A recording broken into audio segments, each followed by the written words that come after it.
കഴിഞ്ഞ ആഴ്ചയിൽ എഫേസ്യ ലേഖനം 5-ാം അധ്യായത്തിൻ്റെ 15 വരെയുള്ള വാക്യങ്ങൾ നമുക്ക് പഠിക്കുവാൻ 14 വരെയുള്ള വാക്യങ്ങൾ പഠിക്കുവാൻ ദൈവം സഹായിച്ചു. ഈ രാത്രിയിലെ ചിന്തയ്ക്ക് വേണ്ടി എഫേസ്യ ലേഖനം 5-ാം അധ്യായത്തിൻ്റെ 15, 16, 17 വാക്യങ്ങൾ ഒന്ന് വായിക്കാം. ആകയാൽ സൂക്ഷ്മത്തോടെ അജ്ഞാനികളായിട്ടല്ല ജ്ഞാനികളായിട്ട് അത്രയും നടപ്പാൻ നോക്കുവിൻ. ഇത് ദുഷ്കാലമാകയാൽ സമയം തക്കത്തിൽ ഉപയോഗിച്ചുകൊള്ളുവിൻ. ബുദ്ധിഹീനരാകാതെ കർത്താവിന്റെ ഇഷ്ടം ഇന്നതെന്ന് ഗ്രഹിച്ചുകൊള്ളുവിൻ. മതി. എഫേസ്യസ് ദൈവസഭയോട് അല്ലെ ദൈവമക്കളോട് പൗലോസ് അപ്പോസ്തലൻ പറയുകയാണ്, ജ്ഞാനികളായിട്ട് നടക്കണം, സമയം തക്കത്തിൽ ഉപയോഗിക്കണം, ദൈവത്തിൻ്റെ ഇഷ്ടമെന്തെന്ന് തിരിച്ചറിയണം. എഫേസ്യ ദൈവസഭയോട് പറയുന്ന അതേ ദൂത് നമ്മോടും ഈ കാലഘട്ടത്തിൽ ദാസൻ കുറച്ചു മുമ്പ് ഓർപ്പിച്ചതുപോലെ കർത്താവിൻ്റെ വരവ് ഏറ്റവും ആസന്നം ആയിരിക്കുന്ന ഏത് മണിക്കൂറിലും സംഭവിക്കുവാൻ വേണ്ടി ദൈവജനം കാത് ഓർത്ത് ഇരിക്കുമ്പോൾ നമ്മൾ അജ്ഞാനികളായിട്ടല്ല ജ്ഞാനികളായിട്ട് സൂക്ഷ്മതയോടെ നിൽക്കുന്നവരായി തീരണം. വിശ്വാസി നടക്കേണ്ടത് ബുദ്ധിഹീനരെ പോലെയല്ല, ജ്ഞാനികളായിട്ട് നടക്കുവാൻ കഴിയണം. കാരണം ബുദ്ധിഹീനർ നടക്കുന്നത് അവർക്ക് ചിന്താശേഷി ഇല്ലാത്തവരായി, അശ്രദ്ധരായിട്ട്, ലൗകിക ചിന്തകൾ ഉള്ള വ്യക്തിജീവിതങ്ങളായിട്ട്, അവർക്ക് എങ്ങോട്ട് പോകണമെന്നോ എന്തിനു പോകണമെന്നോ അറിയാതെ ബുദ്ധിഹീനരായി നടക്കുമ്പോൾ, അജ്ഞാനികളായി നടക്കുമ്പോൾ, ജ്ഞാനികൾ ചിന്താശേഷിയുള്ളവരായി, ശ്രദ്ധയുള്ളവരായി, ആത്മീക ചിന്തകളുള്ള വ്യക്തിജീവിതങ്ങളായി, അവർക്ക് പോകേണ്ട സ്ഥലവും എങ്ങനെ പോകണമെന്നും തിരിച്ചറിവുള്ളവരായി ജീവിക്കുന്നവരായി ദൈവ പൈതൽ തീരണം. അപ്പോൾ നമ്മളെ വിളിച്ചിരിക്കുന്നത് ഒരു അജ്ഞാനികളായിട്ട് ജീവിക്കുവാൻ വേണ്ടിയല്ല, ലോകത്തിൻ്റെ ഇഷ്ടങ്ങൾ ചെയ്തോ, ലോകത്തിൻ്റെ ഹിതങ്ങൾ ചെയ്തോ, ലോകത്തിൻ്റെ കാര്യങ്ങൾക്ക് വേണ്ടി ശ്രദ്ധ ചലിപ്പിച്ചുകൊണ്ടോ ഓടുവാൻ വേണ്ടിയല്ല. കർത്താവ് നമ്മളെ വിളിച്ചിരിക്കുന്നത് നമ്മൾ ജ്ഞാനികളായിട്ട് ദൈവവചനം എന്തു പറയുന്നു എന്നനുസരിച്ച് ദൈവവചനത്തിൻ്റെ അടിസ്ഥാനത്തിൽ ജീവിക്കുന്നവരായി തീരണം. വിശുദ്ധ വേദപുസ്തകം പഠിച്ചു വരുമ്പോൾ അപ്പോസ്തലന്മാർ എങ്ങനെ ജ്ഞാനികളായി നമ്മൾ ജീവിക്കണമെന്ന് വിശുദ്ധ വേദപുസ്തകത്തിലൂടെ വ്യക്തമായി നമ്മളെ പഠിപ്പിക്കുന്നുണ്ട്. വിശുദ്ധ വേദപുസ്തകം വായിക്കുമ്പോൾ ആ വാക്യങ്ങൾ അല്ലെങ്കിൽ പറയപ്പെടുന്ന വാക്യങ്ങൾ മാത്രം വായിക്കാതെ അതിന് തൊട്ട് മുകളിലുള്ളതും തൊട്ട് അടുത്തുള്ള അധ്യായങ്ങളും തൊട്ട് താഴോട്ടുള്ള വാക്യങ്ങളും വായിച്ചെങ്കിൽ മാത്രമേ നമ്മൾ വായിക്കുന്ന വാക്യങ്ങളുടെ അർത്ഥം മനസ്സിലാക്കി എടുക്കുവാൻ കഴിയുള്ളൂ. അത് നിങ്ങളുടെ ശ്രദ്ധയ്ക്ക് വേണ്ടി ഒരു കാര്യം പറഞ്ഞെന്ന് മാത്രമേ ഉള്ളൂ. അപ്പോൾ ജ്ഞാനികളായിട്ട് നമുക്ക് എങ്ങനെ നടക്കുവാൻ കഴിയും? പൗലോസ് അപ്പോസ്തലൻ തന്നെ ഗലാത്യ ദൈവസഭയോട് പറയുമ്പോൾ 5-ാം അധ്യായത്തിന്റെ 16-ാം വാക്യം വായിച്ചു വരുമ്പോൾ ജ്ഞാനികളായിട്ട് ഒരു ദൈവ പൈതൽ എങ്ങനെ നടക്കണമെന്ന് പൗലോസ് അപ്പോസ്തലൻ നമ്മളെ പഠിപ്പിക്കുന്നു. ആത്മാവിനെ അനുസരിച്ചു നടപ്പിൻ, എന്നാൽ നിങ്ങൾ ജഡത്തിന്റെ മോഹം നിവർത്തിക്കായില്ല എന്ന് ഞാൻ പറയുന്നു. അപ്പൊ പൗലോസ് പറയുകയാണ്, ഈ പരിശുദ്ധാത്മാവിനെ അനുസരിച്ച് നടക്കുന്ന, ആത്മാവിനെ അനുസരിച്ച് നടക്കുന്ന ജ്ഞാനിയായിട്ട് നടക്കുവാൻ എനിക്കും നിങ്ങൾക്കും കഴിയണമെങ്കിൽ ആത്മാവിനെ അനുസരിച്ച് നടക്കണം. ആത്മാവിനെ അനുസരിച്ച് നടക്കണം. ഈ ആത്മാവിനെ അനുസരിച്ച് നടക്കുന്ന വ്യക്തി, പൗലോസ് 2-ാം വാക്യം പറയാണ്, ജഡത്തിന്റെ മോഹം അവനിൽ നിവർത്തിക്കുവാൻ അനുവദിക്കത്തില്ല. കാരണം ജഡീയ മോഹം കടന്നു വരുന്നത് ഈ ലോകത്തിന്റെ ആത്മാവിന്റെ ശക്തി മുഖാന്തരമായതുകൊണ്ടും ഈ ലോകത്തിന്റെ ഇഷ്ടമായതുകൊണ്ടും, രക്ഷിക്കപ്പെട്ട് ഒരുപടി കയറി പറയുകയാണെങ്കിൽ രക്ഷിക്കപ്പെട്ട് സ്നാനപ്പെട്ട് ദൈവകൃപയിൽ പരിശുദ്ധാത്മാവിന്റെ അഭിഷേകം പ്രാപിച്ചുകൊണ്ട്, പരിശുദ്ധാത്മാവിന്റെ നിറവ് പ്രാപിച്ചുകൊണ്ട് നമ്മൾ ക്രിസ്ത്യ വിശ്വാസിയായി കർത്താവിന്റെ വരവിന് വേണ്ടി ഒരുക്കമുള്ളവരായി നിൽക്കുമ്പോൾ നമ്മുടെ നടപ്പ് ആത്മാവിനെ അനുസരിച്ചായിരിക്കണം. ആത്മാവിനെ അനുസരിച്ച് നടന്നില്ലെങ്കിൽ നമ്മളിൽ ആത്മാവില്ലെന്നുള്ള തിരിച്ചറിവ് നമ്മൾ പ്രാപിച്ചിരിക്കണം. നമ്മളിൽ ആത്മാവിനെ അനുസരിച്ച് നടക്കുവാൻ നമുക്ക് കഴിയുന്നുണ്ടെങ്കിൽ ഒരു കാര്യം ഉറപ്പാണ്, ഈ ലോകത്തിന്റെ ഒരു മോഹം പോലും നമ്മുടെ ഹൃദയത്തിനകത്തേക്ക് കയറത്തില്ല. അത് നമ്മുടെ നിത്യതയിലേക്ക് തടസ്സമായി മാറുവാൻ കഴിയത്തില്ല. കാരണം ഒരു ദൈവ പൈതൽ പരിശുദ്ധാത്മാവിനെ അനുസരിച്ചുകൊണ്ട്, ആത്മാവിനെ അനുസരിച്ചുകൊണ്ട് നടക്കണം. കാരണം അവനിൽ എപ്പോഴും ഉള്ളത് ഒരു ദൈവ സാന്നിധ്യമാണ്. നിങ്ങൾക്ക് പ്രിയ സ്നേഹിതരെ, നമ്മൾ ഈ 2024 അവസാന മാസത്തിലേക്ക് കടന്നു വന്നിരിക്കുമ്പോൾ നമ്മൾ ഈ രാത്രിയിൽ ഒന്ന് ചിന്തിച്ചുകൊണം, കർത്താവേ, എനിക്ക് ആത്മാവിനെ അനുസരിച്ച് നടക്കുവാൻ കഴിഞ്ഞിട്ടുണ്ടോ? കഴിഞ്ഞ ജനുവരി മാസം, ഈ വർഷത്തിന്റെ ആരംഭ ദിവസം മുതൽ ഈ മാസത്തിന്റെ അവസാന ദിവസങ്ങൾ കടന്നു വന്നിരിക്കുമ്പോൾ എന്നിലുള്ള ജഡത്തിന്റെ മോഹങ്ങൾ എന്തെങ്കിലും നിവർത്തിക്കുവാൻ വേണ്ടി ഞാൻ പ്രവർത്തിച്ചിട്ടുണ്ടോ? അതിനുവേണ്ടി ഞാൻ ഓടുന്ന വ്യക്തിയാണോ? എൻ്റെ ജീവിതയാത്ര കർത്താവിനെ അനുസരിച്ച് നടക്കുവാൻ കഴിഞ്ഞിട്ടുണ്ടെങ്കിൽ നമ്മൾ നമ്മളിലേക്ക് ആ ജഡമോഹം കടന്നു വരുവാൻ കഴിയില്ല. നമ്മുടെ ജീവിതയാത്രയിൽ എന്തെങ്കിലും ജഡമോഹം കടന്നു വരുന്നുണ്ടെങ്കിൽ ഓർത്തോണം, നമ്മൾ കർത്താവിന്റെ കൺട്രോളിൽ നിന്ന് മാറിക്കൊണ്ടിരിക്കുകയാണെന്നുള്ള തിരിച്ചറിവ് കൂടെ നമ്മൾ പ്രാപിച്ചെടുത്തോണം. ഞാൻ വേഗം കടന്നു പോകട്ടെ. മാത്രമല്ല, ഈ ജ്ഞാനിയായി നടക്കുന്ന വ്യക്തി രണ്ടാമത് എങ്ങനെ നടക്കണം അറിയാമോ? വിളിക്ക് യോഗ്യമായി നടക്കണം. വിളിക്ക് യോഗ്യമായി നടക്കണം. എഫേസ്യ ലേഖനം 4-ാം അധ്യായത്തിന് 1-ാം വാക്യം നമ്മൾ പഠിച്ചതാണ്. അവിടെ കർത്തൃസേവ നിമിത്തം ബദ്ധനായിരിക്കും ഞാൻ നിങ്ങളെ പ്രബോധി, നിങ്ങളെ വിളിച്ചിരിക്കുന്ന വിളിക്ക് യോഗ്യമായി നടക്കണം. ഒരു ദൈവ പൈതൽ, ക്രിസ്തുവിനെ അറിഞ്ഞവന് ലോകപ്രകാരം മറ്റുള്ളവർ നടക്കുന്നത് പോലെ നടക്കുവാൻ കഴിയത്തില്ല. ഒരുപക്ഷെ നമ്മുടെ കാഴ്ചയിൽ ആത്മീയരെന്ന് തോന്നുന്നവർ, ഞാൻ എപ്പോഴും പറയാറുള്ളത് പോലെ ഈ മീറ്റിംഗിൽ, ഈ ബൈബിൾ സ്റ്റോറിൽ കടന്നു വന്നിട്ട് ഇതിനകത്തിരുന്ന് 1.5 മണിക്കൂറോ 1 മണിക്കൂറോ ഇതിനകത്തിരുന്ന് ദൈവത്തെ ആരാധിച്ച് ദൈവവചനം കേട്ട് കഴിഞ്ഞ് വെളിയിലോട്ട് ഇറങ്ങി കഴിയുമ്പോൾ ഈ ദൈവവചനവുമായിട്ട് ഒരു ബന്ധവുമില്ലാത്ത ജീവിതം നമ്മൾ നയിക്കുന്നുണ്ടെങ്കിലും നമ്മൾ ഓർത്തോണം, നമ്മൾ ഈ ആത്മാവിനെ അനുസരിച്ചിട്ടുമില്ല, കർത്താവിന്റെ വിളിക്ക് യോഗ്യമായിട്ടല്ല നമ്മൾ നടക്കുന്നത്. തിരിച്ചറിഞ്ഞോണം, നമ്മുടെ പ്രത്യാശയും നമ്മുടെ കാത്തിരിപ്പും ഒന്നിനു വേണ്ടി മാത്രമാണ്, നിത്യതയിലേക്ക് എങ്ങനെയെങ്കിലും എത്തിച്ചേരുക എന്നുള്ളതാണ്. അങ്ങനെ അത് എത്തിച്ചേരണമെങ്കിൽ നമ്മളെ ക്രിസ്തു വിളിച്ച ആ വിളിക്ക് യോഗ്യമായി നടന്നെങ്കിൽ മാത്രമേ ലോകം മറ്റുള്ളവർ കാണിക്കുന്ന പോലെയോ, ഒരുപക്ഷെ കൂടെ ആരാധിക്കുന്നവർ കാണിക്കുന്നത് പോലെയോ, അല്ലെങ്കിൽ നമ്മൾ ആത്മീയരെന്ന് വിശേഷിപ്പിക്കുന്നവർ കാണിക്കുന്നത് പോലെയോ ഒരു ദൈവ പൈതൽ നടക്കുവാൻ വേദപുസ്തകം അനുവദിക്കുന്നില്ല. അവനെ വിളിച്ചിരിക്കുന്ന ഒരു വിളിയുണ്ട്.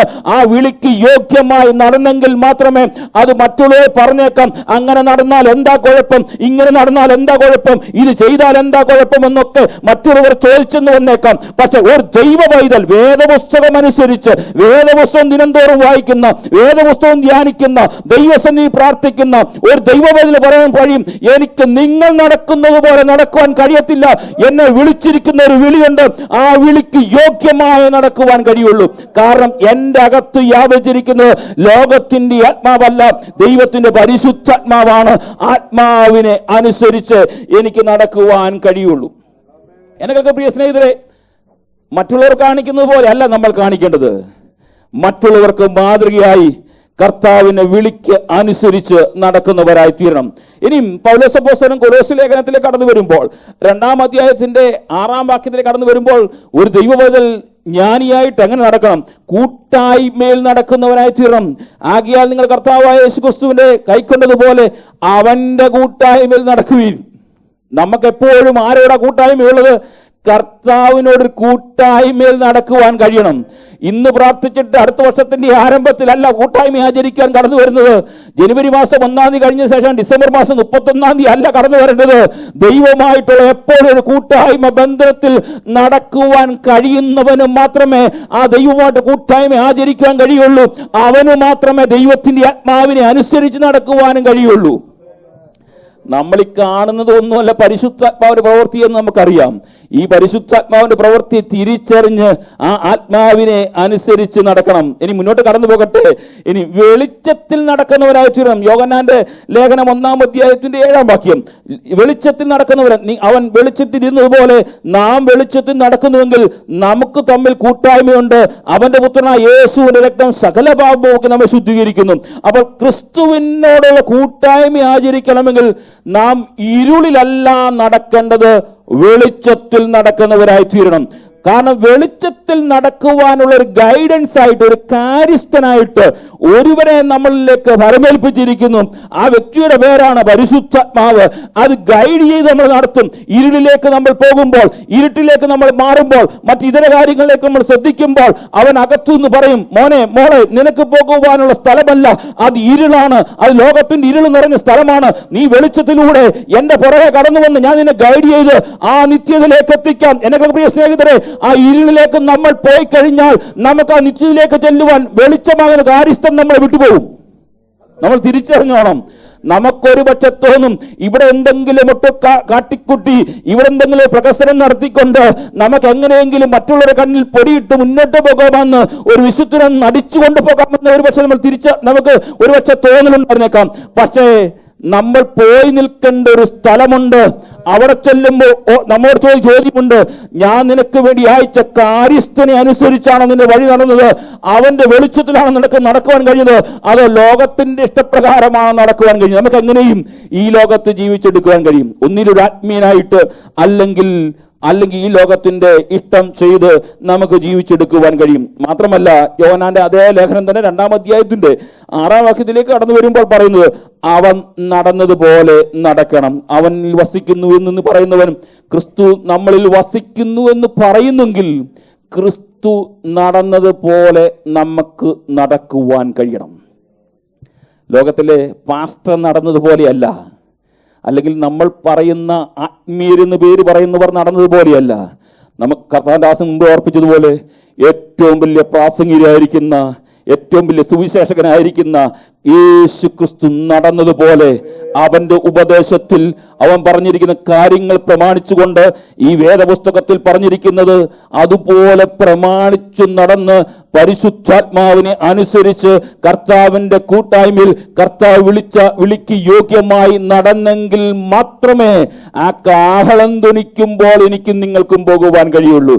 ഒരുപക്ഷെ നമ്മൾ വളരെ പ്രതീക്ഷയോടും പ്രത്യാശയോടും ഈ കാലഘട്ടത്തിന്റെ ചരിത്രം വിളിച്ചു പറയുന്ന ഒരു കാര്യമുണ്ട്, യേശു കർത്താവിന്റെ വരവ് ഏറ്റവും ആസന്നമായി തീരുന്നു. അത് ലോകത്തിന്റെ ചരിത്രം വിളിച്ചു പറയുന്നു. യുദ്ധങ്ങളും യുദ്ധസ്തുതികളും കേൾക്കുമ്പോൾ ഒരു ദൈവവേദനകത്ത് അവന്റെ അകത്ത് നിലവിളിയും കണ്ണുനീരുമല്ല ഉണ്ടാകേണ്ടത്.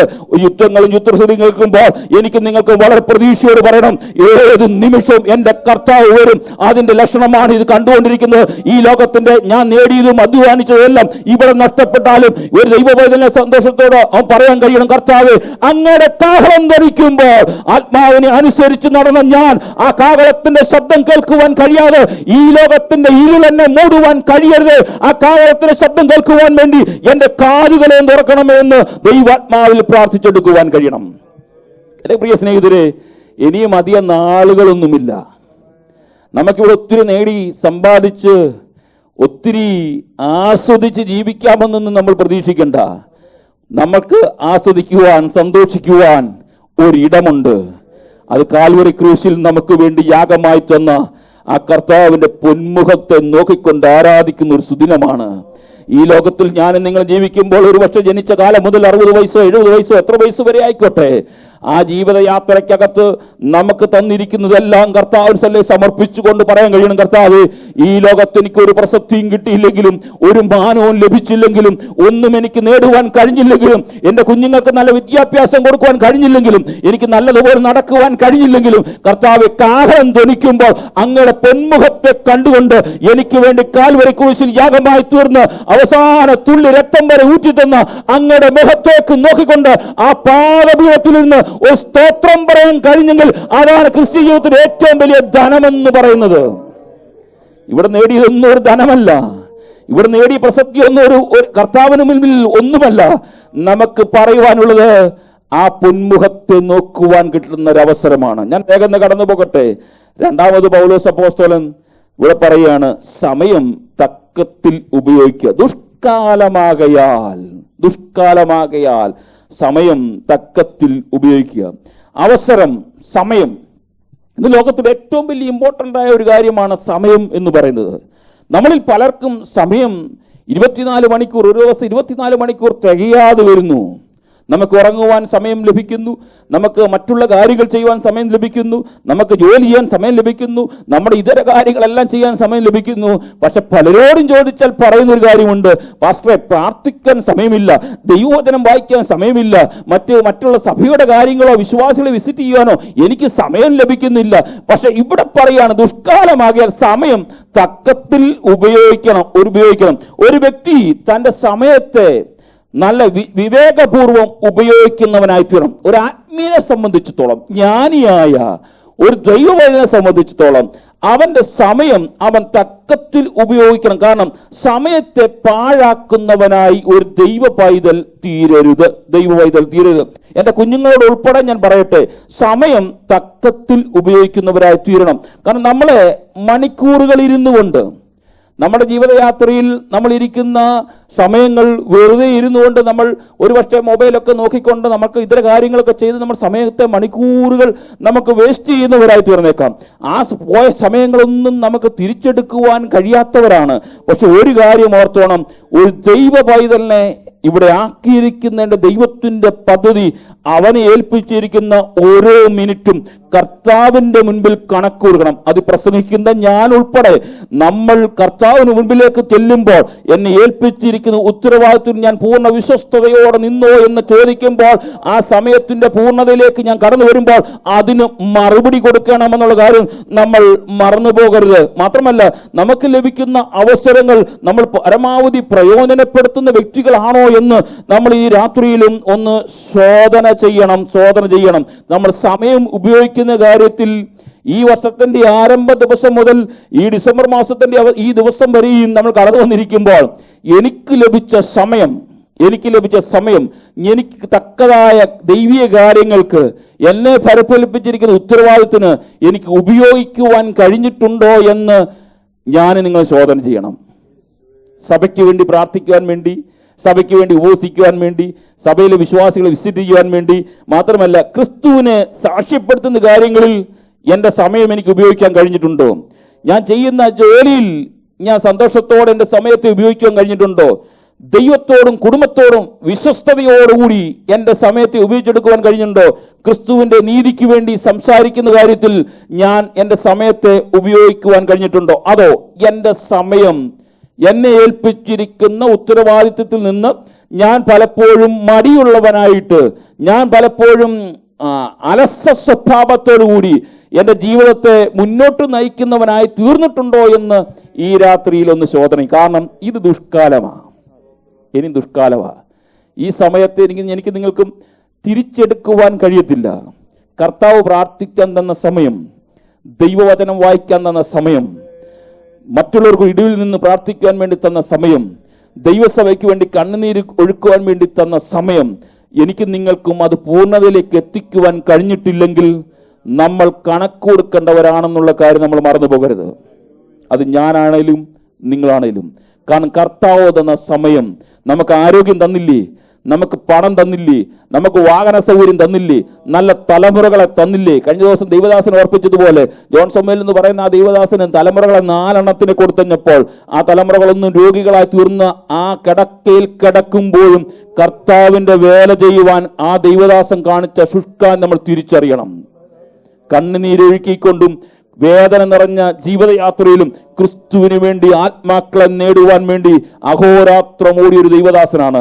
അങ്ങനെയാണെങ്കിൽ എനിക്ക് നിങ്ങൾക്ക് ഇത്രമാത്രം സാഹചര്യം തന്നിട്ടും, ഇത്രമാത്രം പവർ തന്നിട്ടും, ഇത്രമാത്രം മറ്റുള്ളവരുള്ള ബന്ധങ്ങൾ തന്നിട്ടും യേശു ക്രിസ്തുവിനെ കുറിച്ച് പറയുവാനോ, അവർക്ക് വേണ്ടി പ്രാർത്ഥിക്കുവാനോ, അവർക്ക് വേണ്ടി ഇടിവിൽ നിൽക്കുവാനോ, ഒരു നേരത്തെ ആഹാരത്തെ വെടിഞ്ഞുകൊണ്ട് ദൈവസഭയ്ക്ക് വേണ്ടി, ദൈവസഭയുടെ ഉണർവിന് വേണ്ടി പ്രാർത്ഥിക്കുവാൻ കഴിഞ്ഞിട്ടില്ലെങ്കിൽ എന്റെ പ്രിയ സ്നേഹിതരെ, ഒരു കാര്യം ഓർത്തോണം, നമ്മൾ ഇവിടുന്ന് പോയിട്ട് ഒരിടത്ത് പോയി നിൽക്കുന്നുണ്ട്. കർത്താവ് ഒരു ചോദ്യം ചോദിക്കും, പ്രിയ സ്നേഹിത, പ്രിയ സഹോദര, പ്രിയ ദൈവദാസ, നിന്നിൽ ഏൽപ്പിച്ചിരിക്കുന്ന ഉത്തരവാദിത്തം നിനക്ക് ചെയ്യുവാൻ കഴിഞ്ഞിട്ടുണ്ടോ?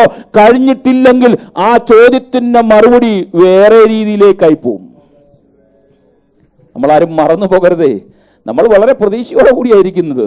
ഈ രാത്രിയിൽ കർത്താവ് കാഹളം ധ്വനിച്ചാൽ നമുക്ക് ഇവിടുന്ന് പറന്നു പോകാമെന്നുള്ള പ്രതീക്ഷയെ തന്നെ ഇരിക്കുന്നത്.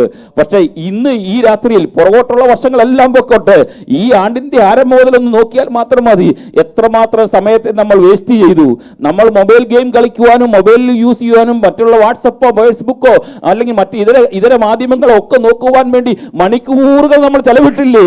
ഒത്തിരി കാര്യങ്ങൾ നോക്കി, ഒത്തിരി കാര്യങ്ങൾക്ക് വേണ്ടി നമ്മൾ മണിക്കൂറുകൾ ചെലവിട്ടു. പക്ഷേ അത്രയും മിനിറ്റ് പോലും നമുക്ക് ദൈവസന്നിധി മുഴങ്കാലം അടക്കുവാൻ കഴിഞ്ഞിട്ടില്ലെങ്കിൽ ഈ രാത്രി നമ്മൾ തിരിച്ചു വരണം. ഇത് ദുഷ്കാലമാണ്. കർത്താവേ പറയും, കർത്താവേ അങ്ങനെ വരവിൽ ഞാൻ തള്ളപ്പെട്ടു പോകരുത്.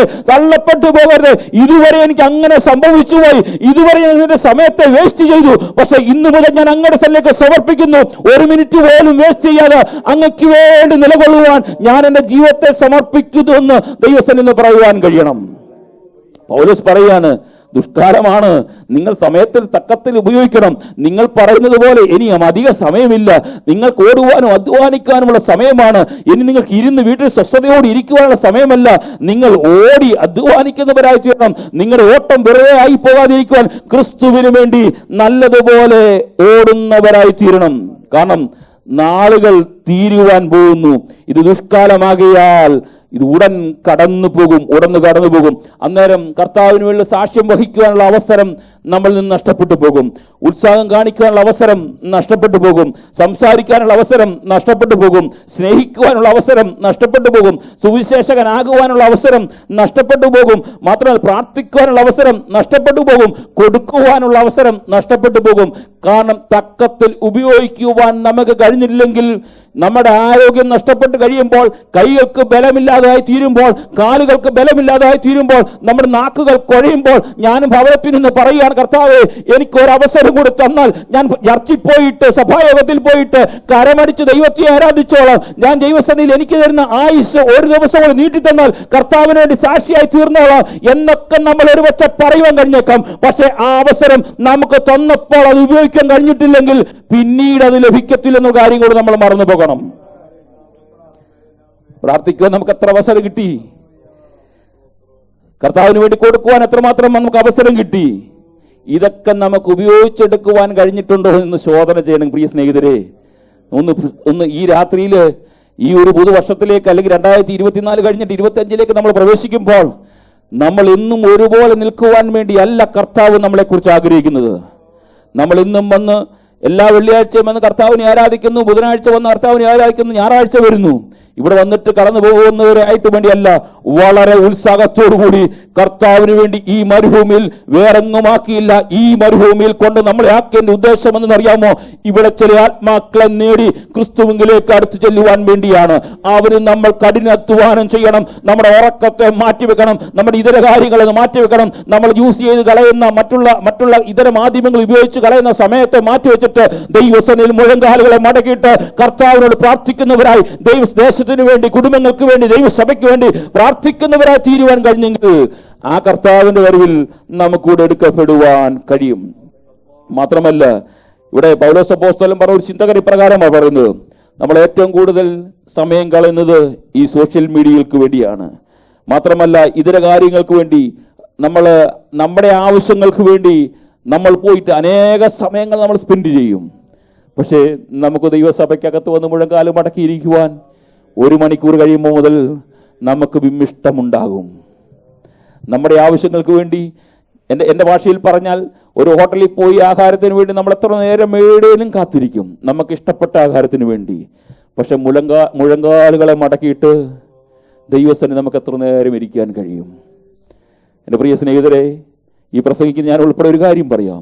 എന്നോടും നിങ്ങളോടും കണക്ക് ചോദിക്കുന്നൊരു കർത്താവുണ്ട് കേട്ടോ. നമുക്കൊന്ന് ആയുസ്സിനോട്, നമുക്കൊന്ന് കഴിവിനോട് കർത്താവ് കണക്ക് ചോദിക്കുന്ന ഒരു ദിവസമുണ്ടെന്നുള്ള കാര്യം നമ്മൾ മറന്നു പോകരുത്. ഈ പൗലോസിന്റെ ഭാഷയിൽ പറഞ്ഞാൽ, സന്തോഷിക്കുന്നവർ ഇനിയും സന്തോഷിക്കട്ടെ, മറ്റുള്ള ഇതര കാര്യങ്ങൾ ചെയ്യുന്നവർ അങ്ങനെ ചെയ്യട്ടെ, ലോകത്തെ അനുഭവിക്കുന്നവർ അതിനെ അനുഭവിക്കാതിരിക്കുന്നവരായിരിക്കണം. ഈ ലോകത്തിന്റെ രൂപം ഒഴിഞ്ഞു പോകുന്നല്ലോ. 1 കൊരിന്ത്യർ ലേഖനം 7-ാം അധ്യായത്തിന് 21 മുതൽ 31 വാക്യങ്ങൾ പിന്നീട് നിങ്ങൾ വായിച്ചാൽ മതി. അവിടെ പറഞ്ഞു, ഈ ലോകത്തിന്റെ രൂപം ഒഴിഞ്ഞു പോകുന്നതല്ലോ. മേളിൽ പറഞ്ഞിരിക്കുന്ന കാര്യങ്ങളൊക്കെ ചെയ്യുന്നവർ അങ്ങനെ ചെയ്തോട്ടെ, അങ്ങനെ ചെയ്യാതിരുന്നാലും കുഴപ്പമൊന്നുമില്ല. പക്ഷെ ഇതെല്ലാം ഒഴിഞ്ഞു പോവുകയാണ്. ഇപ്പോൾ കാണുന്നതെല്ലാം ഒഴിഞ്ഞു പോകും. പക്ഷെ ഒഴിയാത്തതൊന്നുണ്ട്, അതിനു വേണ്ടിയാണ് ഒരു ദൈവ പൈതലിന്റെ പ്രത്യാശ എന്നുള്ള കാര്യം നമ്മൾ മറന്നു പോകരുത്. അതുകൊണ്ടാണ് പൗലോസ് അപ്പോസ്തലൻ 2 കൊരിന്ത്യർ ലേഖനത്തിലേക്ക് വരുമ്പോൾ 10-ാം അധ്യായത്തിന്റെ 5-ാം വാക്യം, അവയാൽ ഞങ്ങൾ സങ്കല്പങ്ങളും ദൈവത്തിന് പരിജ്ഞാനത്തിന് വിരോധമായി പൊങ്ങുന്ന എല്ലാ ഉയർച്ചകളും ഇടിച്ചു കളഞ്ഞു, ഏത് വിചാരത്തെയും ക്രിസ്തുവിന്റെ അനുസരണത്തോട് പിടിച്ചടക്കി. എന്റെ പ്രിയ സ്നേഹിതരെ, ആത്മാവിനെ അനുസരിച്ച് സമയത്തെ തക്കത്തിൽ ഉപയോഗിച്ചെടുക്കുവാൻ കഴിയണമെങ്കിൽ, പൗലോസിന്റെ ഭാഷയെ പറഞ്ഞാൽ, ക്രിസ്തുവിനോടുള്ള അനുസരണത്തിൽ ഇതിനെയെല്ലാം പിടിച്ചടക്കി ജീവിക്കുന്നവനായി തീരണം. നമുക്ക് ഉപയോഗിക്കാൻ കഴിയുന്ന നമ്മുടെ വിരൽത്തുമ്പിൽ തന്നിരിക്കുന്ന ഈ ലോകത്തിന്റെ ദൃശ്യമാധ്യമങ്ങൾ, ഈ ലോകത്തിന്റെ കാഴ്ചകൾക്ക് നമ്മുടെ കണ്ണിനെ കുളിർമയേകുന്ന പല കാര്യങ്ങളും ഒരുപക്ഷെ നമുക്ക് വളരെ സന്തോഷവും നമ്മുടെ ജീവിതത്തിനകത്ത് ചിലപ്പോൾ ഒരു ആനന്ദം തരുന്നതായിരുന്നേക്കാം. പക്ഷെ ക്രിസ്തുവിനോടുള്ള അനുസരണത്തിന് വേണ്ടി ആത്മാവിനെ അനുസരിച്ച് സമയത്തെ തക്കത്തിൽ ഉപയോഗിക്കുന്ന ദൈവവചൽ അതിനെല്ലാം പിടിച്ചടക്കി ജീവിക്കുന്നവനായി തീരണം. കാരണം ദൈവത്തിന്റെ പരിജ്ഞാനത്തിന് വിരോധമായി പൊങ്ങുന്ന എല്ലാ ഉയർച്ചകളെയും പിടിച്ചടക്കി ജീവിച്ചെങ്കിൽ മാത്രമേ ദൈവാത്മാവിനനുസരിച്ച് നടക്കുവാൻ കഴിയുള്ളൂ. ഒരുപക്ഷെ നമുക്ക് നടക്കുവാൻ കഴിഞ്ഞെന്ന് വന്നേക്കാം, ഒരുപക്ഷെ നമുക്ക് പ്രശസ്തിയോ നമുക്ക് ബഹുമാനമോ ഒക്കെ ലഭിച്ചെന്ന് വന്നേക്കാം. പക്ഷേ ഈ ലോകത്തിൽ നമ്മുടെ ജഡശരീരത്തിൽ പൊങ്ങി വരുന്നതിനെ എല്ലാം പിടിച്ചടക്കി ക്രിസ്തുവിന്റെ അനുസരണത്തിൽ ജീവിച്ചെടുക്കുവാൻ കഴിയണം. അതുകൊണ്ടാണല്ലോ ഫിലിപ്പിയ ലേഖനത്തിലേക്ക് കടന്നു വരുമ്പോൾ 4-ാം അധ്യായത്തിന്റെ 8-ാം വാക്യത്തിലേക്ക് കടന്നു വരുമ്പോൾ പൗലോസ് പറയുന്നത്, ഒടുവിൽ സഹോദരന്മാരെ, സത്യമായതൊക്കെയും ഘനമായതൊക്കെയും നീതിയായതൊക്കെയും നിർമ്മലമായതൊക്കെയും രമ്യമായതൊക്കെയും സകല സൽകീർത്തിയായതൊക്കെയും സൽഗുണമായ പൂഴ്ച ഇതൊക്കെയും ചിന്തിച്ചു കൊള്ളുവീൻ. വേറെ ഒന്നും ചിന്തിക്കാനില്ലെന്ന്. ഒരു ദൈവപൈതലിനെ സംബന്ധിച്ചിടത്തോളം, എനിക്കൊക്കെ പ്രിയ സ്നേഹിതരെ, ഒരു ആത്മീയനെ സംബന്ധിച്ചിടത്തോളം ആത്മീയ കാര്യങ്ങൾ ചിന്തിക്കുന്ന ഒരുവനെ കുറിച്ച് അവൻ ഈ ലോകത്തിന്റെ കാര്യങ്ങളെ കുറിച്ചല്ല അവന് സംഭാഷണം, അവന്റെ ചിന്ത, അവന്റെ പ്രാർത്ഥന എപ്പോഴും ആത്മീയതയായിരിക്കും. അങ്ങനെയാണെങ്കിൽ ഞാനും നിങ്ങളും ആത്മീയരാണോ എന്നുള്ള ചോദ്യത്തിനു മുൻപിൽ നമ്മൾ ദൈവസന്നിധിയിൽ ഒന്ന് നമ്മളെ തന്നെ ഒന്ന് പുനഃപരിശോധന ചെയ്യേണ്ടത് ആവശ്യമാണ്. കൊലോസ്യ ലേഖനത്തിലേക്ക് വരുമ്പോൾ 4-ാം അധ്യായത്തിന്റെ 5-ാം വാക്യം, സമയം തക്കത്തിൽ ഉപയോഗിച്ചുകൊണ്ട് പുറത്തുള്ളവരോട് ജ്ഞാനത്തോടെ പെരുമാറണം. നമ്മുടെ ജീവിതയാത്രയിൽ മറ്റുള്ള പെരുമാറ്റത്തിൽ ദൈവജ്ഞാനം നിറഞ്ഞവരായി തീരണം. അകത്തു വ്യാപരിക്കുന്നത് എന്താണെന്നുള്ള തിരിച്ചറിയുവാൻ പുറത്തുള്ളവരുടെ നടുവിൽ നമ്മൾ കാണിച്ചു കൊടുക്കുന്നവരായി തീരണം. അതുകൊണ്ടാണല്ലോ സങ്കീർത്തന പുസ്തകത്തിൽ 90-ാം സങ്കീർത്തനത്തിൽ മോശെ ഇപ്രകാരം പറയുന്നത്, ഞങ്ങൾ ജ്ഞാനമുള്ളവർ ഹൃദയം പ്രാപിക്കാൻ തക്കണം, ഞങ്ങളുടെ നാളുകളെ എണ്ണുവാൻ ഞങ്ങളെ ഉപദേശിക്കണമേ. ജ്ഞാനമുള്ള നല്ലൊരു ഹൃദയം തരണം. അത് ഹൃദയം പ്രാപിക്കുവാൻ കഴിഞ്ഞ ഒരു ദൈവത്തിനറിയാം, എൻ്റെ സമയം അടുത്തിരിക്കുന്നു, എൻ്റെ സമയം അടുത്തിരിക്കുന്നു. ഞാനും നിങ്ങളും ഓരോ ദിവസം മരണത്തിലൂടെ അടുത്തുകൊണ്ടിരിക്കുകയാണ്. നമ്മൾ പുറകോട്ടല്ല സഞ്ചരിക്കുന്നത്, മുന്നോട്ടാണ് സഞ്ചരിക്കുന്നത്. ഏത് നിമിഷവും ഞാൻ നഷ്ടപ്പെട്ടു പോകാം, ഏത് നിമിഷവും മണ്ണിന് വളമായി തീരാം, അല്ലെങ്കിൽ കർത്താവിന് വരവ് സമ്മതിക്കാം. പക്ഷേ അതിനകത്ത് ഞങ്ങൾക്ക് ഈ ലോകത്ത് ജീവിക്കുവാൻ ജ്ഞാനമുള്ളൊരു ഹൃദയം ഞങ്ങൾക്ക് തരണമേ എന്ന് ദൈവസന്നിധിയിൽ നമുക്ക് പ്രാർത്ഥിക്കുവാൻ കഴിയണം. അതുകൊണ്ടാണല്ലോ ഈ വിലാപങ്ങളുടെ പുസ്തകത്തിൽ 12-ാം അധ്യായത്തിന്റെ 1-ാം വാക്യം പറയുന്നത്, ഞാൻ കടന്നു പോവുകയാണ്, നിന്റെ യൗവനകാലത്ത് നിന്റെ സൃഷ്ടാവിനെ ഓർത്തുകൊള്ളുക. ദുർദിവസങ്ങൾ വരികയും നിനക്ക് ഇഷ്ടമില്ലെന്ന് നീ പറയുന്ന ഒരു കാലം സമീപിക്കും. എൻ്റെ പ്രിയ കുഞ്ഞുങ്ങളെ, എൻ്റെ പ്രിയ സഹോദരന്മാരെ, സഹോദരിമാരെ, നമ്മുടെ യൗവനകാലത്ത് നമ്മുടെ സൃഷ്ടാവിനെ ഓർത്ത് ജീവിച്ചെടുക്കുവാൻ കഴിയണം. ലോകത്തിന് മറ്റാരെയും ഓർത്താലും അവരാരും നമ്മളെ നിത്യതയിലേക്ക് എത്തിക്കത്തില്ല. പക്ഷെ സൃഷ്ടാവിനെ ഓർത്തു ജീവിക്കുന്ന ഒരു ദൈവപൈതലിന് അവന്റെ കാലം അനുഗ്രഹമായി സമാപ്തിയിലേക്ക് എത്തുവാൻ കഴിയും. ഇനിയും കർത്താവിന്റെ ഇഷ്ടം മനസ്സിലാക്കി ജീവിക്കണം. നമുക്ക് ഇഷ്ടമുള്ള വാക്കാണ് ദൈവഹിതം മനസ്സിലാക്കി ജീവിക്കുക എന്ന് പറയുമ്പോൾ നമുക്ക് ഏറ്റവും കൂടുതൽ ഇഷ്ടമുള്ള ബുദ്ധിഹീനരാകാതെ കർത്താവിന്റെ ഇഷ്ടം ഇന്നതെന്ന് ഗ്രഹിച്ചുകൊള്ളുവിൻ. പൗലോസ് അപ്പോസ്തലൻ 5-ാം അധ്യായത്തിന്റെ 17-ാം വാക്യമാണ്. അപ്പൊ കർത്താവിന്റെ ഇഷ്ടം മനസ്സിലാക്കി നാം ജീവിക്കുക. അവിടെ പൗലോസ് ദൈവസഭയോട് പറയാണ്, നിങ്ങളുടെ ഇഷ്ടമല്ല നിങ്ങൾ മനസ്സിലാക്കേണ്ടത്, കർത്താവിന്റെ ഇഷ്ടം എന്താണെന്ന് തിരിച്ചറിയണം. ഈ കാലഘട്ടത്തിൽ നമ്മുടെ ആത്മീയർ എന്ന് പേര് പറയുന്നവർ പോലും നമ്മുടെ ഇഷ്ടം കർത്താവിനെ കൊണ്ട് സാധിച്ചെടുക്കുവാൻ വേണ്ടി ശ്രമിക്കുമ്പോൾ കർത്താവോട് പറയാണ്, നിങ്ങളുടെ ഇഷ്ടമല്ല, കർത്താവിന്റെ ഇഷ്ടം അത് എന്താണെന്ന് തിരിച്ചറിയണം.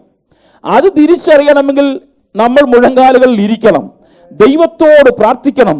അത് മറ്റുള്ളവരിൽ നിന്നല്ല നമ്മുടെ ഇഷ്ടം മനസ്സിലാക്കിയെടുക്കേണ്ടത്. ഞാനും ദൈവവുമായിട്ട് ബന്ധത്തിൽ ദൈവത്തിന്റെ ആത്മാവ് എന്നോട് സംസാരിക്കുമ്പോൾ എന്താണ് കർത്താവിന്റെ ഇഷ്ടമെന്ന് തിരിച്ചറിയുവാൻ കഴിയും. ഞാൻ ഈ ലോകത്തിൽ എൻ്റെ പിതാവിനോട് എല്ലാ ദിവസവും സംസാരിക്കും. എല്ലാ ദിവസവും 1, 2, 3 പ്രാവശ്യമൊക്കെ കാര്യങ്ങൾ അങ്ങോട്ടും ഇങ്ങോട്ടും സംസാരിക്കും. ആ സംസാരം എല്ലാ കാര്യങ്ങളും ചോദിച്ച് മനസ്സിലാക്കും.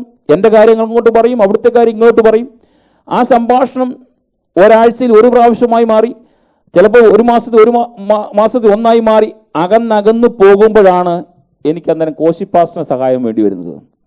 എൻ്റെ ആവശ്യങ്ങൾ എൻ്റെ പിതാവിനോട് പറയാൻ വേണ്ടി. കാരണം ബന്ധം വിച്ഛേദിച്ച് കഴിയുമ്പോൾ എനിക്ക് മൂന്നാമത് ഒരു വ്യക്തിയുടെ ആവശ്യം വരും. എൻ്റെ പിതാവിനോട് സംസാരിച്ച് എൻ്റെ ആവശ്യം ഇതാണ്, പിതാവിൻ്റെ ഇഷ്ടം എന്താണെന്ന് എനിക്ക് തിരിച്ചറിയാൻ വേണ്ടി മൂന്നാമത്തെ ആളിൻ്റെ ആവശ്യം വരുന്നത്.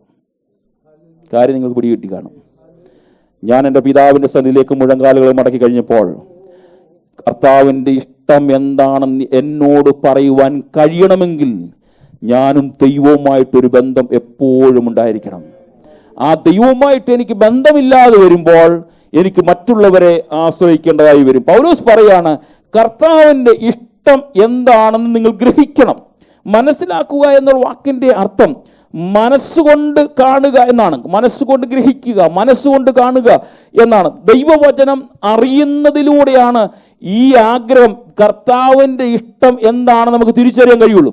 വേദപുസ്തകം വായിക്കുന്നതിലൂടെയും വേദപുസ്തകം ധ്യാനിക്കുന്നതിലൂടെയും മാത്രമേ കർത്താവിൻ്റെ ഇഷ്ടം നമുക്ക് തിരിച്ചറിയാൻ കഴിയുള്ളൂ. ഇവിടെ ഇരിക്കുന്ന എൻ്റെ കുഞ്ഞുങ്ങളോട് ഒരു കാര്യം ഞാൻ പറയാം. നിങ്ങൾ ഈ ചെറുപ്രായത്തിൽ നിങ്ങളുടെ ഇഷ്ടം നടക്കുവാൻ വേണ്ടി അല്ല പ്രാർത്ഥിക്കേണ്ടത്. കർത്താവേ, എൻ്റെ ഭാവിക്ക് വേണ്ടി അങ്ങയുടെ ഇഷ്ടം എന്നിൽ നിറവേറുവാൻ വേണ്ടി പ്രാർത്ഥിക്കണം. മറ്റുള്ളവർ പറയുന്നത് കേട്ടിട്ടല്ല നമ്മുടെ ഭാവിയെ തീരുമാനിക്കേണ്ടത്.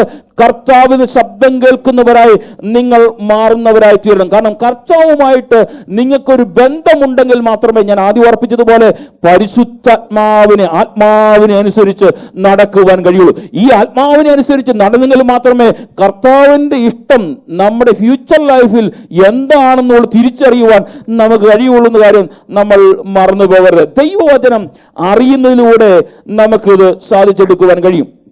അതുകൊണ്ടാണല്ലോ യോഹന്നാന്റെ സുവിശേഷം 8-ാം അധ്യായത്തിന്റെ 31-32 വാക്യങ്ങൾ പറയുന്നത്, തന്നിൽ വിശ്വസിച്ച യഹൂദന്മാരോട് യേശു, എൻ്റെ വചനത്തിൽ നിലനിൽക്കുന്നു എങ്കിൽ നിങ്ങൾ വാസ്തവമായി എൻ്റെ ശിഷ്യന്മാരാകും, സത്യം അറിയുകയും സത്യം നിങ്ങളെ സ്വതന്ത്രരാക്കുകയും ചെയ്യുമെന്ന് പറഞ്ഞു. അപ്പോൾ ദൈവവചനത്തിലേക്ക് ഞാനും നിങ്ങളും അടുത്തു വരുമ്പോൾ അത് വാസ്തവമായി എന്താണോ തിരിച്ചറിവ് നമുക്ക് മനസ്സിലാക്കുകയും ആ സത്യം നമ്മളെ സ്വതന്ത്രരാക്കുകയും ചെയ്യും. അന്നേരം ദൈവത്തിൻ്റെ ഇഷ്ടം നമുക്ക് തിരിച്ചറിയാൻ കഴിയും. പലപ്പോഴും നമ്മുടെ ഇഷ്ടം നമ്മൾ നിറവേറുകയും ദൈവത്തിൻ്റെ ഇഷ്ടത്തിൽ നമ്മൾ പിന്മാറിപ്പോവുകയും ചെയ്യുന്നത് കൊണ്ട് ദൈവത്തിൻ്റെ ഇഷ്ടം എന്താണ് നമ്മൾ തിരിച്ചറിയാൻ കഴിയാത്തത്. കാരണമെന്നറിയാമോ? ഈ ദൈവവചനം നമുക്ക് അറിയാത്തത് കൊണ്ടാണ്. ദൈവവചനം അറിയാത്തത് കൊണ്ടാണ്. നമ്മുടെ ജീവിതയാത്ര പിടിക്കാൻ സ്നേഹത്തോടെ ഞാൻ ചോദിക്കട്ടെ, നമ്മൾ ദിനംതോറും ഈ ദൈവവചനത്തെ ആശ്രയിച്ച് ജീവിക്കുന്നവരാണെങ്കിൽ രാവിലെയും ഉച്ചയ്ക്കും വൈകുന്നേരവും നമ്മുടെ ദിനംതര യാത്രയിൽ ഈ ദൈവവചനം വായിച്ച് ധ്യാനിക്കുവാൻ എനിക്ക് നിങ്ങൾക്ക് കഴിയുന്നുണ്ടെങ്കിലും ഈ ദൈവാത്മാവ് നമ്മോട് സംസാരിക്കും. എൻ്റെ പ്രിയ മകനെ, മകളെ, കുഞ്ഞെ, ഇതാണ് എൻ്റെ ഇഷ്ടം, ഇതല്ല നിന്റെ ഇഷ്ടമല്ല ഇത് നടക്കേണ്ടത്, എൻ്റെ ഇഷ്ടമാണ് നടക്കേണ്ടത്. ആ ദൈവത്തിന്റെ ഇഷ്ടത്തിന് വേണ്ടി നമുക്ക് പോകുവാൻ കഴിഞ്ഞെങ്കിൽ നമുക്ക് നമ്മുടെ ജീവിതം ഏറ്റവും വലിയ ധന്യമായി തീരുവാൻ കഴിയും. അതുകൊണ്ടാണ് യോഹന്നാൻ സുവിശേഷം 17-ാം അധ്യായത്തിൽ കടന്നു വരുമ്പോൾ അതിന്റെ 17-ാം സത്യം അവരെ ശുദ്ധീകരിക്കുകയും നിന്റെ വചനം സത്യമാണ്. സത്യവചനമാണിത്, ഇതിനകത്ത് കളവില്ല. ഒരുപക്ഷെ നമുക്ക് വാക്കുകൾക്ക് പ്രസംഗത്തിന്റെ പ്രസംഗ ശൈലി കൂട്ടുവാൻ വേണ്ടിയോ പ്രസംഗകന് അവർക്ക് ചോദിച്ചതുപോലെ കയ്യടി ലഭിക്കാൻ വേണ്ടിയോ ഇത് ഒരുപക്ഷെ മാറ്റിപ്പറഞ്ഞു വന്നേക്കാം. പക്ഷെ ഇത് സത്യവചനമാ. ഇതിൽ നിന്ന് മാറ്റുവാനോ ഇതിൽ നിന്ന് കൂട്ടുവാനോ കുറയ്ക്കുവാനോ എനിക്കോ നിങ്ങൾക്കോ അനുവാദമില്ല. കാരണം ഇത് പരിശുദ്ധാത്മാവിനാൽ എഴുതിയതാണ്. ഇതിനകത്ത് എഴുതിയിരിക്കുന്ന കാര്യങ്ങളെല്ലാം സത്യമാണ്. ഇത് എഴുതിയിരിക്കുന്നത് അത് നമ്മൾ വായിച്ചു മനസ്സിലാക്കിയാൽ ആ ദൈവത്തിന്റെ ഇഷ്ടം എന്താണെന്നുള്ള തിരിച്ചറിവ് നമുക്ക് ലഭിച്ചെടുക്കുവാൻ കഴിയും. അതുകൊണ്ടാണല്ലോ തീമോഥെയോസിനോട് പൗലോസ് അപ്പോസ്തലൻ പറഞ്ഞൊരു വാക്കുണ്ട്, 2-ാം അധ്യായത്തിന്റെ 15-ാം വാക്യം, 2 തീമോഥെയോസ് 2:15, സത്യവചനത്തെ യഥാർത്ഥമായി പ്രസംഗിച്ചുകൊണ്ട് ലജ്ജിപ്പാൻ സംഗതിയില്ലാത്ത വേലക്കാരനായി ദൈവത്തിന് കൊള്ളാവനായി നിൽക്കുവാൻ ശ്രമിക്കുക. അപ്പൊ ദൈവത്തിന്റെ ഇഷ്ടം എന്ന് പറയുന്നത് ഈ സത്യവചനത്തെ, ജ്ഞാനിനീലും ലഭിച്ചിരിക്കുന്ന ഈ വചനത്തെ യഥാർത്ഥമായി മനസ്സിലാക്കുവാൻ നമ്മൾ തയ്യാറാകണം. മാത്രമല്ല ഇതിനെ യഥാർത്ഥമായി പ്രസംഗിക്കുവാൻ തയ്യാറാകണം. ലജ്ജിക്കുവാൻ സംഗതിയില്ലാത്ത നല്ലൊരു വേലക്കാരനായി തീരുവാൻ കഴിയും. അതിനായി കൊള്ളാവുന്നതിനായി നിൽക്കുവാൻ ശ്രമിക്കുന്നവരായി തീരണം. അപ്പോൾ നമുക്ക് ലഭിച്ചിരിക്കുന്ന ദൈവത്തിന്റെ പദ്ധതി എന്താണ് തിരിച്ചറിയണമെങ്കിൽ ഈ ദൈവവചനത്തെ യഥാർത്ഥമായി മനസ്സിലാക്കിക്കൊണ്ട് അതിനെ യാഥാർത്ഥ്യത്തോടുകൂടി പ്രസംഗിക്കാൻ കഴിഞ്ഞെങ്കിൽ മാത്രമേ ദൈവത്തിന്റെ ഇഷ്ടം നമുക്ക് തിരിച്ചറിയാൻ കഴിയുള്ളൂ. അതുകൊണ്ടാണല്ലോ ഞാൻ വേഗം ചില വാക്യങ്ങൾ മാത്രം പറഞ്ഞു പോവുകയാണ്. ഈ പത്രോസിന്റെ ലേഖനത്തിലേക്ക് വരുമ്പോൾ 1 പത്രോസ് 1:22, എന്ന സത്യം അനുസരിക്കാൽ നിങ്ങളുടെ ആത്മാക്കളെ നിർവ്യാജ സഹോദര പ്രീതിക്കായി നിർമ്മലീകരിച്ചുകൊണ്ട് ഹൃദയപൂർവ്വം അന്യോന്യം ഉറ്റു സ്നേഹിക്കണം. ഈ ദൈവത്തിന്റെ ഇഷ്ടം ചെയ്യുന്ന വ്യക്തി ചെയ്യേണ്ട ഒന്ന് കാര്യം, സഹോദരനെ ഉറ്റു സ്നേഹിക്കുന്നവനായി തീരണം. എൻ്റെ ഇഷ്ടമല്ല ഇതിനകത്ത് നടക്കേണ്ടത്. ഞാൻ നിങ്ങൾ പ്രാർത്ഥിക്കേണ്ടത്, കർത്താവ് ഈ ആണ്ടിന്റെ അവസാന നിമിഷത്തിലേക്ക് കടന്നു വന്നിരിക്കുമ്പോൾ സഭയ്ക്കകത്ത് എൻ്റെ ഇഷ്ടമല്ല നടക്കേണ്ടത്, എൻ്റെ കുടുംബത്തിനകത്ത് എൻ്റെ ഇഷ്ടമല്ല നടക്കേണ്ടത്, എൻ്റെ കുഞ്ഞുങ്ങൾ എൻ്റെ ഇഷ്ടമല്ല നടക്കേണ്ടത്. ഞാൻ മറ്റുള്ളവരെ പൂർണ്ണതയോട് സ്നേഹിക്കുവാൻ കഴിഞ്ഞെങ്കിൽ ഇതിനകത്തെല്ലാം നമുക്ക് ഒരു പരിപൂർണതയിലേക്ക് എത്തുവാൻ കഴിയും. കൂട്ടുകാരനെ നമ്മളെപ്പോലെ സ്നേഹിക്കുവാൻ കഴിയുന്നില്ലെങ്കിൽ നിർവ്യാജമായ സ്നേഹത്തോടെ, വ്യാജമില്ലാത്ത സ്നേഹത്തോടെ എനിക്ക് നിങ്ങൾക്ക് വചനപ്രകാരം സ്നേഹിക്കുവാൻ കഴിയുന്നെങ്കിൽ അതിനകത്ത് ഒരു ദൈവപ്രവൃത്തി, കർത്താവിന്റെ ഇഷ്ടം വെളിപ്പെട്ടു വരുന്നതായി കാണുവാൻ കഴിയുന്നു. അതുകൊണ്ടാണല്ലോ സങ്കീർത്തനക്കാരൻ 40-ാം സങ്കീർത്തനത്തിന്റെ 8-ാം വാക്യം നമുക്ക് കാണാപ്പാടം അറിയാവുന്ന സങ്കീർത്തനമാണ്. എൻ്റെ ദൈവമേ, നിന്റെ ഇഷ്ടം ചെയ്യുവാൻ ഞാൻ പ്രിയപ്പെടുന്നു. നിന്റെ ഇഷ്ടം ചെയ്യുവാൻ ഞാൻ പ്രിയപ്പെടുന്നു. നമ്മുടെ ഇഷ്ടമല്ല ചെയ്യേണ്ടത്, കർത്താവിന്റെ ഇഷ്ടം ചെയ്യുന്നവരായി തീരണം. മാത്രമല്ല, കർത്താവിന്റെ ദാസൻ ഇതിന്റെ സ്റ്റാർട്ടിങ്ങിൽ ഒരു വാക്യം പറഞ്ഞാണ് ഇവിടെ തുടങ്ങിയത്. സങ്കീർത്തനം 119 9 മുതൽ 11 വരെ വാക്യങ്ങൾ. ബാലൻ തന്റെ നടപ്പിനെ നിർമ്മലമായിരിക്കുന്ന എങ്ങനെ, നിന്റെ വചനപ്രകാരം അതിനെ സൂക്ഷിച്ചു കൊള്ളുക. ഞാൻ നിന്നോട് പാപം ചെയ്യാതിരിക്കേണ്ടതിന് നിന്റെ വചനത്തെ ഹൃദയത്തിൽ സംഗ്രഹിക്കുന്നു. പാപം ചെയ്യാതെ ദൈവത്തിന്റെ ഇഷ്ടത്തിനു വേണ്ടി, നമ്മുടെ ഹിതത്തിനു വേണ്ടി നടക്കാതിരിക്കണമെങ്കിൽ ഈ വചനത്തെ പ്രമാണിച്ചെങ്കിൽ മാത്രമേ നമ്മുടെ ഇഷ്ടം മാറ്റിവെച്ചിട്ട് ദൈവത്തിന്റെ ഇഷ്ടം ചെയ്യാൻ കഴിയുള്ളൂ. അത് ചെറുപ്രായം മുതൽ കർത്താവിന്റെ ഇഷ്ടമായിരിക്കണം നമ്മുടെ ജീവിതയാത്ര നടക്കുവാൻ. നമ്മുടെ കുടുംബജീവിതത്തിനകത്ത് കർത്താവിന്റെ ഇഷ്ടം നടക്കണം. നമ്മുടെ കുഞ്ഞുങ്ങളുടെ ജീവിതത്തിനകത്ത് കർത്താവിന്റെ ഇഷ്ടം നടക്കണം. നമ്മുടെ സഭയ്ക്കകത്ത് കർത്താവിന്റെ ഇഷ്ടം നടക്കണം. ആ കർത്താവിന്റെ ഇഷ്ടം നടക്കണമെങ്കിൽ നമ്മൾ ലോകത്തിലെ മറ്റുള്ളവർ പറയുന്നത് കേട്ടാൽ അത് നടക്കത്തില്ല.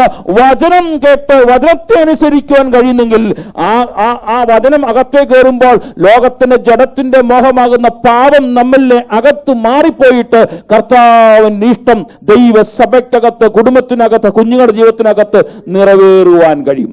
പലപ്പോഴും എന്ത് പറ്റിപ്പോയി, ഈ വചനം നമുക്ക് മനസ്സിലാക്കുവാൻ കഴിയാത്തത് കൊണ്ടും, വചനത്തെ പ്രമാണിക്കുവാൻ കഴിയാത്തത് കൊണ്ടും, വചനം വായിക്കുവാൻ നമുക്ക് സമയമില്ലാത്തത് കൊണ്ടും, വചനത്തിന് മുൻപിൽ ഇരുന്ന് ദൈവത്തോട് ആലോചന ചോദിക്കാൻ നമുക്ക് കഴിയാത്തത് കൊണ്ടും, കർത്താവിന്റെ ഇഷ്ടം നമുക്ക് എന്താണെന്നുള്ള ആഗ്രഹം നമുക്ക് ചോദിക്കുവാൻ കഴിയാത്തത് കൊണ്ടും, നമ്മുടെ ഇഷ്ടങ്ങൾ പലപ്പോഴും നമ്മൾ അത് നിവൃത്തീകരണത്തിലേക്ക് കൊണ്ടുവന്നിട്ട് അത് കർത്താവിന്റെ ഇഷ്ടമാക്കി നമ്മൾ പലപ്പോഴും മാറ്റുകയാണ് ചെയ്യാറുള്ളത്. പക്ഷേ ദൈവവചനം പറയുന്നു, കർത്താവിന്റെ ഇഷ്ടം നമ്മൾ ചെയ്യണം. ഏത് കാര്യം ചെയ്താലും കർത്താവിന്റെ ഇഷ്ടം ചെയ്യണം. എവിടെ പോയാലും കർത്താവിനോട് ആലോചന ചോദിക്കാൻ കഴിയണം. എവിടെ പോയാലും മുഴങ്കാലുകൾ പ്രാർത്ഥിച്ചിട്ട് പോകുവാൻ നമുക്ക് കഴിയണം.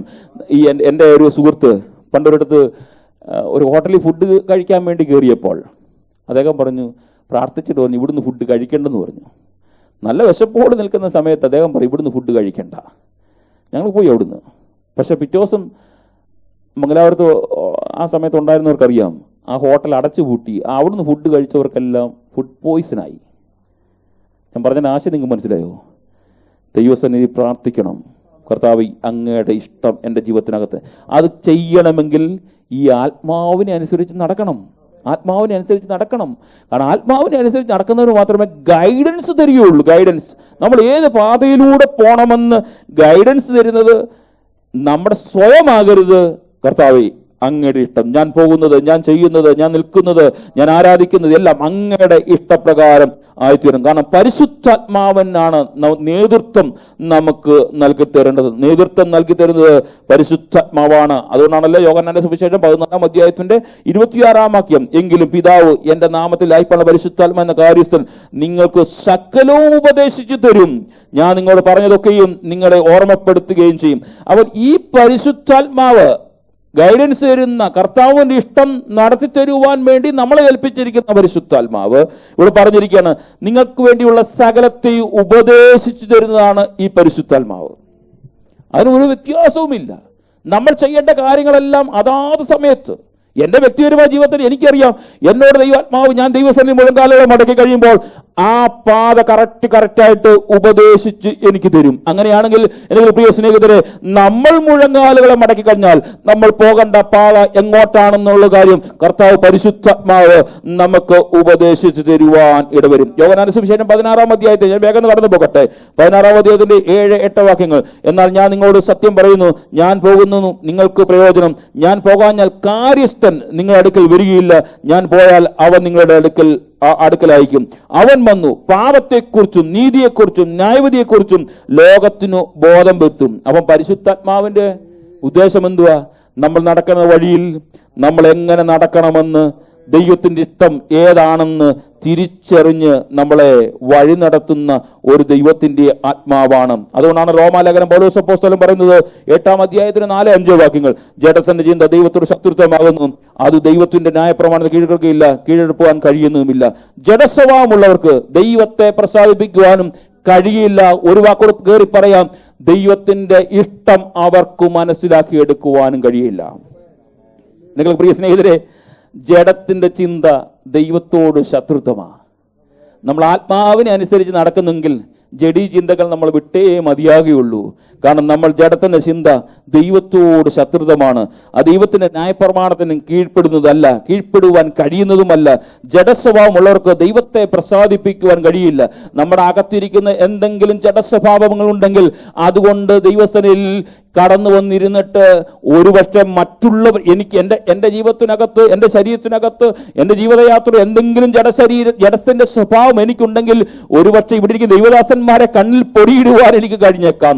അവരുടെ മുൻപിൽ എനിക്ക് ഒരുപക്ഷെ ആക്ഷൻ കാണിച്ചെന്ന് വന്നേക്കാം. ഇനി ഒരു പടി കൂടി ഞാൻ കയറി പറയാം, അവരുടെ മുൻപിൽ ഒരുപക്ഷെ എനിക്ക് 2 അന്യഭാഷയും പറഞ്ഞെന്ന് കഴിഞ്ഞേക്കാം. പക്ഷെ ഇത് ദൈവത്തോട് ശത്രുത്വ. ദൈവത്തിന് മുൻപിൽ ഇതിന് വിലപോകത്തില്ലെന്ന് വിശുദ്ധ വേദപുസ്തകം പറയുന്നു. പരിശുദ്ധാത്മാവിനെ അനുസരിച്ച് നടക്കുന്നെങ്കിൽ, പരിശുദ്ധാത്മാവിന് നിറവ് പ്രാപിച്ച വ്യക്തിയാണെങ്കിൽ, പരിശുദ്ധാത്മാവിന്റെ ശക്തി പ്രാപിച്ച ഒരു വ്യക്തിയാണെങ്കിൽ അവനിൽ ഒരു ജഡത്തിന്റെ സ്വഭാവം കാണത്തില്ല. അവൻ ആത്മീയനായി ആത്മീയ കാര്യങ്ങൾ മാത്രം ചിന്തിച്ചുകൊണ്ട് ക്രിസ്തുവിനെ മാത്രം നോക്കിക്കൊണ്ട് അവൻ ജീവിതയാത്ര മുന്നോട്ട് പോകുവാൻ കഴിയും. അതുകൊണ്ട് നമ്മുടെ ജീവിതയാത്രയിൽ എന്തെങ്കിലും ജഡത്തിന്റെ സ്വഭാവം ഉണ്ടെങ്കിൽ അതിനെ ഉന്മൂലനാശം ചെയ്തിട്ട് ഒരു പുതുവർഷത്തിലേക്ക് പ്രവേശിക്കുമ്പോൾ ഞാൻ കർത്താവേ, ഒരു ജഡത്തിന്റെ സ്വഭാവം എന്റെ ജീവിതയാത്രയിൽ കാണുവാൻ അനുവദിക്കരുത്. ആത്മസ്വഭാവമുള്ളവനായി അങ്ങയുടെ വരവിനെ നോക്കി പാർത്തുകൊണ്ട് ജീവിച്ചെടുക്കുവാൻ കഴിയണം. അതുകൊണ്ടാണല്ലോ 143-ാം സങ്കീർത്തനത്തിന്റെ 10-ാം വാക്യം അവിടെ സങ്കീർത്തനക്കാരൻ ഇപ്രകാരം പറയുന്നു, നിന്റെ ഇഷ്ടം ചെയ്യുവാൻ എന്നെ പഠിപ്പിക്കണമേ. കാരണം നിന്റെ ആത്മാവ് എന്നെ നേർനിലത്ത് നടത്തുന്നതാണ്. നമുക്ക് ചേർന്ന് പറയാൻ കഴിയുമോ? നിന്റെ യാത്രയിൽ ചേർന്ന് പറയാൻ കഴിയണം, കർത്താവ് എൻ്റെ ഇഷ്ടമല്ല വേണ്ടത്, നിന്റെ ഇഷ്ടം ചെയ്യുവാൻ എന്നെ പഠിപ്പിക്കണം. അതിന് നമുക്ക് ഗൈഡ് ചെയ്യുന്ന പരിശുദ്ധാത്മാവാണ്. അങ്ങനെയാണെങ്കിൽ ഈ രാത്രിയിൽ ഒന്ന് ചേർന്ന് പറഞ്ഞുകൊണ്ട് ജീവിച്ചെടുക്കുവാൻ കഴിയണം. സമയം തക്കത്തിൽ ഉപയോഗിക്കുന്നവരായി, കർത്താവിൻ്റെ ഇഷ്ടം ഉള്ളവരായി, അജ്ഞാനികളായിട്ട് ജീവിച്ചുകൊണ്ട് കർത്താവിനോട് ഈ രാത്രി ഒന്ന് ചേർന്ന് പറഞ്ഞു പറയാൻ കഴിയണം, കർത്താവേ, എൻ്റെ ഇഷ്ടമൊന്നും വേണ്ട, അങ്ങയുടെ ആത്മാവിനെ നേർനിലത്ത് നടത്തുന്ന അതേ പാതയിലൂടെ അങ്ങയുടെ ഇഷ്ടം ചെയ്തുകൊണ്ട് എൻ്റെ പ്രിയ കുഞ്ഞുങ്ങളെ നിങ്ങൾ ഒന്ന് ചേർന്ന് പറയാൻ കഴിയണം, കർത്താവേ, എൻ്റെ മാതാവിൻ്റെ ഇഷ്ടമോ, എൻ്റെ പിതാവിൻ്റെ ഇഷ്ടമോ, എൻ്റെ സഹോദരന്മാരുടെ ഇഷ്ടമോ, സഹോദരിമാരുടെ ഇഷ്ടമോ, എൻ്റെ ഇഷ്ടമല്ല എൻ്റെ ജീവിതത്തിൽ നിറവേറേണ്ടത്. അങ്ങയുടെ ഇഷ്ടം മാത്രം നിറവേറിക്കൊണ്ട് അങ്ങയുടെ പരിശുദ്ധാത്മാ കാണിക്കുന്ന ആ നേരായ പാതയിലൂടെ എനിക്കൊന്ന് പോകുവാൻ കഴിയണം. കാരണം ഈ ലോകത്തിലെ നമ്മുടെ ഇഷ്ടങ്ങൾക്ക് വേണ്ടി പോകുമ്പോൾ, നമ്മുടെ ഇഷ്ടങ്ങൾ, നമ്മുടെ ഹിതങ്ങളൊക്കെ നിറവേറുമ്പോൾ ഒരുപക്ഷെ നമുക്ക് നല്ല കാര്യങ്ങളൊക്കെ നേടുവാൻ കഴിഞ്ഞു വന്നേക്കാം. പക്ഷെ ഒരു കാര്യം ഓർത്തോണം, കർത്താവിന്റെ ഇഷ്ടം ചെയ്തു പോയെങ്കിൽ മാത്രമേ ആ കാഹളം ധ്വനിക്കുമ്പോൾ എൻ്റെ പ്രിയ മകളെ ഇവിടെ കയറി വരിക എന്നുള്ള ശബ്ദം കേൾക്കുവാൻ കഴിയുള്ളൂ. നമ്മളാരും കൈവിടപ്പെട്ടു പോകരുതേ. ദൈവസഭയ്ക്കകത്ത് വരുന്ന ഞാൻ ഉൾപ്പെടെ ആരും കൈവിടപ്പെട്ടു പോകരുതേ. ഈ 2024 അവസാന ദിവസം വഴിയും ആയുസ് എന്ന് കർത്താവ് നമുക്ക്, നമ്മുടെ ജീവൻ, നമ്മളെ കഷ്ടന്മാരും ആരോഗ്യമുള്ളവരും പലരും ഈ ലോകത്ത് നിന്ന് മാറ്റപ്പെട്ടു പോയി.